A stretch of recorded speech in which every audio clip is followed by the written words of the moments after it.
ചായ ലോകത്തിൻ്റെ മറ്റു ഭാഗങ്ങളിൽ എത്തുന്നതിന് നൂറ്റാണ്ടുകൾക്ക് മുമ്പ് തന്നെ ചൈനയിൽ അത് വളരെ പ്രശസ്തമായിരുന്നു. ആദ്യകാലത്ത് അതൊരു ഔഷധ സസ്യമായിട്ടായിരുന്നു കരുതി പോന്നിരുന്നത്. BC 206 AD 220 ഇടയിൽ ചൈന ഭരിച്ചിരുന്ന ഹാൻ രാജവംശത്തിലെ രാജാക്കന്മാരുടെ ശവകുടീരങ്ങളിൽ നിന്നും ചായ ഉണ്ടാക്കുന്നതിനുള്ള പാത്രങ്ങൾ കണ്ടുകിട്ടിയിട്ടുണ്ട്.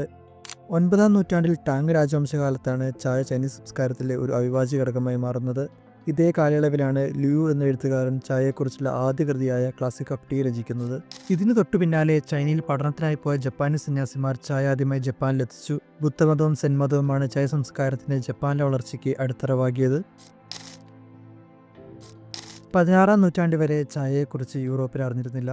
16-ാം നൂറ്റാണ്ടിൻ്റെ അവസാനം വ്യാപാരാവശ്യങ്ങൾക്കായും മിഷൻ പ്രവർത്തനങ്ങൾക്കായും പോയ പോർച്ചുഗീസുകാരാണ് ചായ ആദ്യമായി യൂറോപ്പിലെത്തിക്കുന്നത്. ഇവരിൽ ചിലർ തേയിലയുടെ സാമ്പിളുകൾ സ്വന്തം നാട്ടിലേക്ക് തിരികെ കൊണ്ടുവന്നിരിക്കാമെങ്കിലും വാണിജ്യാവശ്യങ്ങൾക്കായി ചായ യൂറോപ്പിലെത്തിക്കുന്നത് പോർച്ചുഗീസുകാരല്ല. 16-ാം നൂറ്റാണ്ടിൻ്റെ അവസാന വർഷങ്ങളിൽ പോർച്ചുഗീസ് വ്യാപാരപാതകളിൽ അതിക്രമിച്ച് കടക്കാൻ തുടങ്ങിയ ഡച്ചുകാരാണിത് ചെയ്തത്. നൂറ്റാണ്ടിൻ്റെ അവസാനത്തോടെ ജാവ ദ്വീപിൽ അവർ ഒരു വ്യാപാര കേന്ദ്രം ആരംഭിച്ചു. ജാവ വഴിയാണ് ചൈനയിൽ നിന്നും ഹോളണ്ടിലേക്ക് തേയില കയറ്റി അയച്ചത്. താമസിയാതെ ചായ ഡച്ചുകാർക്കിടയിൽ ഒരു ആഡംബര പാനീയമായി മാറി. അവിടെ നിന്നും മറ്റ് യൂറോപ്യൻ രാജ്യങ്ങളിലേക്കും ചായ വ്യാപിച്ചു. ആദ്യകാലങ്ങളിൽ ഉയർന്ന വില കാരണം ചായ സമ്പന്നർക്ക് മാത്രമേ ലഭ്യമായിരുന്നുള്ളൂ. ഇംഗ്ലണ്ടിലെ ചാൾസ് രണ്ടാമൻ രാജാവും പോർച്ചുഗലിലെ കാതറിൻ രാജകുമാരിയും തമ്മിലുള്ള വിവാഹമാണ് ചായയുടെ ചരിത്രത്തിൽ മറ്റൊരു വഴിത്തിരിവായി മാറുന്നത്. ഒരു ചായ അഡിക്റ്റായിരുന്ന രാജകുമാരിയാണ് ഇംഗ്ലണ്ടിലെ കൊട്ടാരത്തിലും സമ്പന്നർക്കിടയിലും ചായ ഒരു ലക്ഷറി ഡ്രിങ്കായി മാറ്റിയെടുക്കുന്നത്. ബ്രിട്ടീഷുകാർ ചായയ്ക്കൊപ്പം പാലും വെസ്റ്റ് ഇൻഡീസിൽ നിന്നും ഇറക്കുമതി ചെയ്ത പഞ്ചസാരയും ഉപയോഗിക്കാൻ തുടങ്ങി. ഇതും ചായയുടെ പ്രചാരം കൂടുന്നതിന് കാരണമായി. ഇത് മുതലെടുത്ത് ഈസ്റ്റ് ഇന്ത്യ കമ്പനി ബ്രിട്ടനിലേക്ക് ചായ ഇറക്കുമതി ചെയ്യാൻ തുടങ്ങി. അവർക്ക് 1664 ജാവയിൽ നിന്ന് 100 പൗണ്ട് ചായപ്പൊടി കയറ്റി അയക്കാൻ ആദ്യ ഓർഡർ കിട്ടി.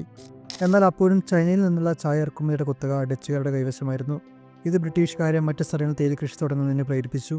എന്നാൽ തേയിലക്കൃഷി എങ്ങനെയാണ് തുടങ്ങേണ്ടത് എന്നതിനെക്കുറിച്ച് യാതൊരു ഐഡിയയും ബ്രിട്ടീഷുകാരുടെ പക്കലുണ്ടായിരുന്നില്ല.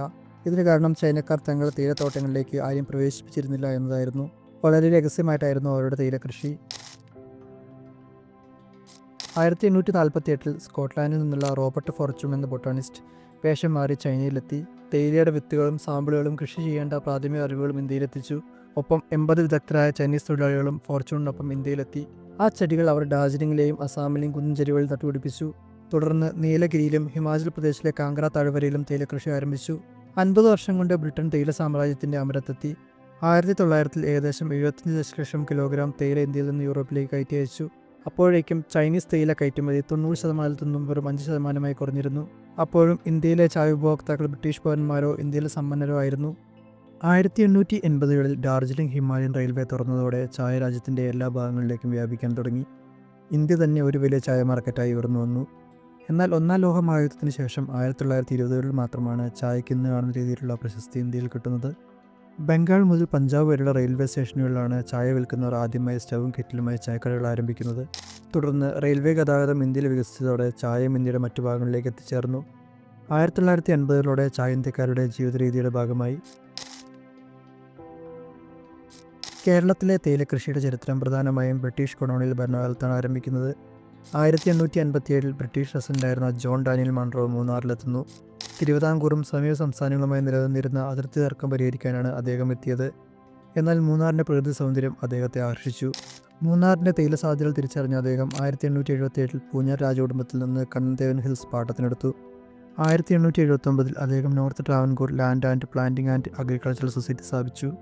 തുടക്കത്തിൽ കാപ്പി, ഏലം തുടങ്ങിയ വിളകൾ ഇവിടെ കൃഷി ചെയ്യാൻ ശ്രമിച്ചെങ്കിലും പിന്നീട് തേയിലയാണ് ഈ പ്രദേശത്തിന് ഏറ്റവും അനുയോജ്യമായ വിള എന്ന് കണ്ടെത്തി. 1880 A.H. ഷാർപ്പ് എന്ന യൂറോപ്യൻ പ്ലാന്റർ മൂന്നാറിൽ 50 ഏക്കർ സ്ഥലത്ത് തേയില കൃഷി ആരംഭിച്ചു. ഈ സ്ഥലം ഇന്ന് ഏഴുമല എസ്റ്റേറ്റിൻ്റെ ഭാഗമാണ്. 1895 ജെയിംസ് ഫിൻലാൻ കമ്പനി മൂന്നാറിലെ 33 എസ്റ്റേറ്റുകൾ വാങ്ങി. പിന്നീട് ഈ എസ്റ്റേറ്റുകൾ കൈകാര്യം ചെയ്യുന്നതിനായി 1897 കണ്ണൻദേവൻ ഹിൽസ് പ്രൊഡ്യൂസ് കമ്പനി സ്ഥാപിച്ചു. കേരളത്തിലെ തേയിലക്കൃഷി പ്രധാനമായും പശ്ചിമഘട്ടത്തിലെ മലനിരകളിലാണ് കേന്ദ്രീകരിച്ചിരിക്കുന്നത്. ഇവിടങ്ങളിൽ ലഭിക്കുന്ന തണുത്തതും ഈർപ്പമുള്ളതുമായ കാലാവസ്ഥ, നല്ല സൂര്യപ്രകാശം എന്നിവ തേയിലക്കൃഷിക്ക് അനുയോജ്യമാണ്. കേരളത്തിലെ തേയില ഉൽപ്പാദനത്തിൻ്റെ സിംഹഭാഗവും ഇടുക്കി ജില്ലയിലെ മൂന്നാർ, പീരുമേട്, വാഗമൺ എന്നീ പ്രദേശങ്ങളിലാണ്. കൂടാതെ വയനാട്, പാലക്കാട് ജില്ലയിലെ നെല്ലിയാമ്പതി, തിരുവനന്തപുരം ജില്ലയിലെ പൊന്മുടി എന്നിവിടങ്ങളിലെ തേയിലക്കൃഷി വ്യാപകമായിട്ടുണ്ട്. തേയിലത്തോട്ടങ്ങൾ സ്ഥാപിച്ചതോടെ ആയിരക്കണക്കിന് ആളുകൾക്ക് തൊഴിലവസരങ്ങൾ ലഭിച്ചു. പ്രധാനമായും തമിഴ്നാട്ടിൽ നിന്നും മറ്റു പ്രദേശങ്ങളിൽ നിന്നുമുള്ള തൊഴിലാളികളാണ് തോട്ടങ്ങളിൽ ജോലി ചെയ്തത്. ഇത് വലിയൊരു വിഭാഗം ജനങ്ങളുടെ ജീവിത നിലവാരം ഉയർത്താൻ സഹായിച്ചു. തേയിലക്കൃഷി വ്യാപകമായതോടെ കേരളത്തിൽ ചായക്കടകൾക്ക് വലിയ പ്രാധാന്യം ലഭിച്ചു. 19-ാം നൂറ്റാണ്ടിൻ്റെ അവസാനത്തോടെ കേരളത്തിൽ ചായക്കടകൾ രൂപപ്പെടാൻ തുടങ്ങി. പട്ടണങ്ങളിലും ഗ്രാമങ്ങളിലുമുള്ള ചായക്കടകൾ കേരളീയ സംസ്കാരത്തിൻ്റെ ഭാഗമായി. രാവിലെ ജോലിക്ക് പോകുമ്പോഴും വൈകുന്നേരം വിശ്രമിക്കുമ്പോഴും സൗഹൃദ സംഭാഷണങ്ങൾക്കിടയിലും ചായ ഒരു ഒഴിച്ചുകൂടാനാവാത്ത ഘടകമായി. ഈ ചായക്കടകൾ കേവലം ചായ വിൽക്കുന്ന സ്ഥലങ്ങൾ എന്നതിലുപരി സാമൂഹികവും രാഷ്ട്രീയവുമായ സംവാദങ്ങളുടെ കേന്ദ്രങ്ങളായി മാറി. ജാതി വേർതിരിവുകൾ നിലനിന്നിരുന്ന കാലഘട്ടത്തിൽ വ്യത്യസ്ത ജാതികളിൽപ്പെട്ട ആളുകൾക്ക് ഒരുമിച്ച് കൂടാനും സംസാരിക്കാനുമുള്ള ഇടങ്ങളായി ചായക്കടകൾ പ്രവർത്തിച്ചു. പത്രങ്ങൾ വായിക്കുകയും രാഷ്ട്രീയ ചർച്ചകൾ നടത്തുകയും ചെയ്യുന്നവരിടമായി ചായക്കടകൾ മാറി. ഇന്ന് കേരളത്തിലെ തേയിലത്തോട്ടങ്ങൾ പ്രധാന ടൂറിസ്റ്റ് കേന്ദ്രങ്ങളാണ്. മൂന്നാറിലെ ടാറ്റ ടീ മ്യൂസിയം പോലുള്ള സ്ഥലങ്ങൾ തേയിലയുടെ ചരിത്രവും നിർമ്മാണ പ്രക്രിയയും അടുത്തറിയാൻ സഹായിക്കുന്നു. ഓരോ വർഷവും ആയിരക്കണക്കിന് ടൂറിസ്റ്റുകളാണ് ഈ സ്ഥലങ്ങൾ സന്ദർശിക്കുന്നത്. ചുരുക്കത്തിൽ ബ്രിട്ടീഷുകാരാണ് കേരളത്തിൽ തേയില കൃഷിക്ക് തുടക്കമിട്ടതെങ്കിലും പിന്നീട് കേരളത്തിന് സ്വന്തം വ്യവസായമായി മാറുകയും സംസ്ഥാനത്തിൻ്റെ ഭൂമിശാസ്ത്രപരവും സാംസ്കാരികവുമായ ഭൂപടത്തിൽ ഒരു അവിഭാജ്യ ഘടകമായി മാറുകയും ചെയ്തു. ഈ വീഡിയോ ഇഷ്ടപ്പെട്ടെങ്കിൽ ചാനൽ സബ്സ്ക്രൈബ് ചെയ്യുന്ന കാര്യം കൂടി ഒന്ന് പരിഗണിക്കുക. മറ്റൊരു ടോപ്പിക്കുമായി അടുത്ത വീഡിയോയിൽ കാണാം. നന്ദി.